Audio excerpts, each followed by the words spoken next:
Bien que venue d'Orient avec la culture des céréales, cette plante est devenue la fleur emblématique et même patriotique de notre pays, symbole de la mémoire des anciens combattants et en particulier ceux de la Première Guerre mondiale.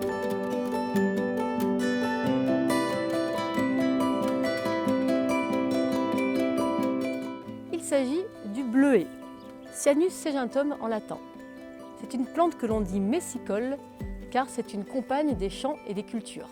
Elle a beaucoup souffert de l'usage des herbicides et est malheureusement en régression, voire a disparu par endroits. Le bleuet se repère facilement par ses grandes hampes florales bleu foncé qui émergent des cultures.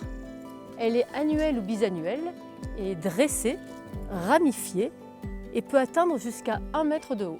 Les feuilles et la tige sont d'un vert blanchâtre tapissées de poils qui donnent un aspect cotonneux.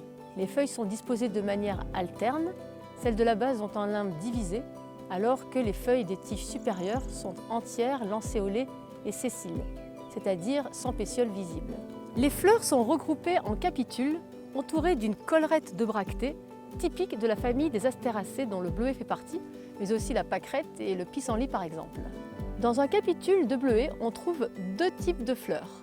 Au centre du capitule, des petites fleurs fertiles, hermaphrodites, donc avec les organes mâles et femelles, et en périphérie, des grandes fleurs stériles qui attirent les pollinisateurs. Ces fruits sont des akènes surmontés d'une petite aigrette. Et cette petite aigrette permet aux graines d'être disséminées par le vent. On parle alors d'anémochorie.